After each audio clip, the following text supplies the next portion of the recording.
So let's continue with our full page animation sequence we started in the previous video. So we applied a rotate and translate function to our tugboat image using the 50% keyframe, and we also added the steam animation sequence, which simply animates the steam image opacity, then its position with the translate and rotate Z functions. So let's enhance our animation with some of the other animation properties available to us. So first, we'll animate this background image from right to left to give the background some movement.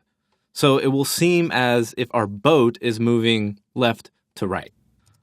So in our CSS, below the steam keyframe rule, we'll go ahead and create a new one. So we'll type @WebKit, once again, since I'm on Chrome, keyframes, and we will call this one BG Move. Next, we'll add our 0 and 100% keyframe selectors.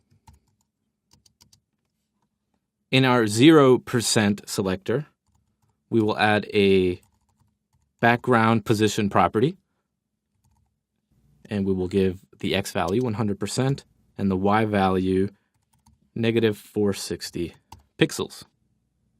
I'll just go ahead and copy this value and paste it below in our 100% selector, and we will change this X position to -350% so that it moves about 3.5 times its size from right to left, and I will keep the other value at -460 pixels.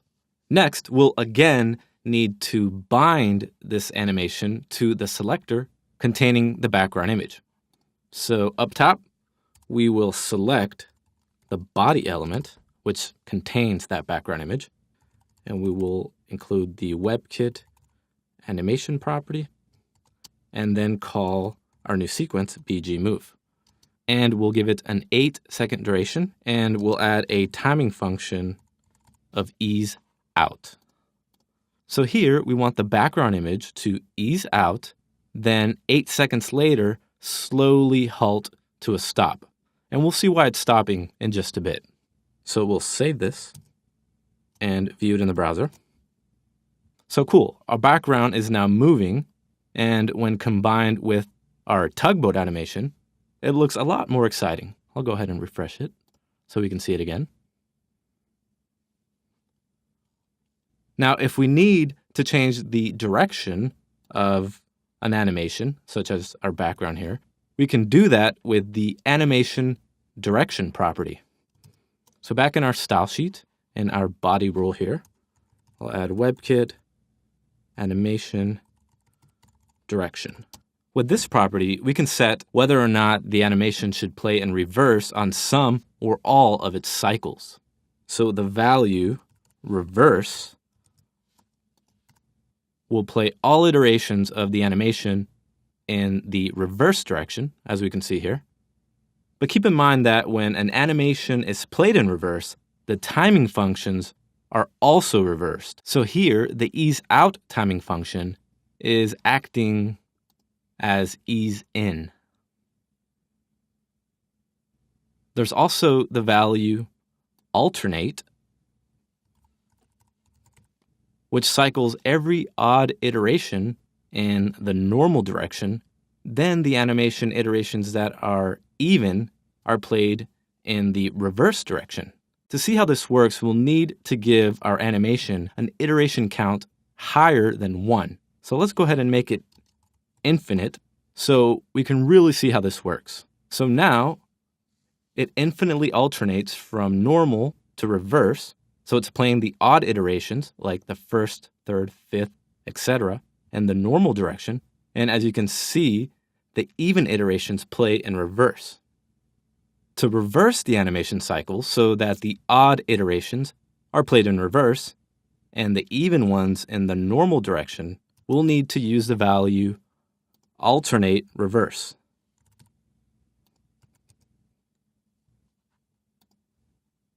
So now the only difference is that it begins in reverse, then plays in the normal direction on every even numbered iteration. So this can come in really handy depending on your animation sequence. We'll go ahead and keep the animation direction as normal, and since normal is the default value, we can just go ahead and omit the property altogether. When an animation runs as normal, you'll notice that when our background animation here stops, it resets back to its default position, as we just saw there. By default, a CSS animation will not affect an element until the first keyframe is played, then stops affecting it once that last keyframe has completed. So this is why we're seeing that jump cut effect in the background image. Now, this is not the effect we want. We need it to slowly halt to a stop, then stay at that last keyframe, this 100% keyframe, that has the background position set to negative 350% and negative 450 pixels. Now, to achieve this, we'll need to use the animation fill mode property. So in our body element, I will add WebKit animation fill mode. With animation fill mode, we can define the styles of the animated element before and after the animation sequence runs. The value backwards causes the first keyframe to be immediately applied before the animation runs. The value backwards only affects animations with an animation delay value greater than 0 because it extends the animation values from the first keyframe into the duration of the animation delay. So if we, for example, delay our animation by 2 seconds, then we'll go ahead and adjust its 0% keyframe here. So let's make the background position have a Y value of 560. And then we'll go ahead and comment this out real quick so we can really see how it affects the animation once we add it back in. So let's save this. In our browser, when we refresh and play the animation, notice how the background holds for 2 seconds, then it sort of jump cuts to begin the keyframe animation sequence. I'll refresh it once again.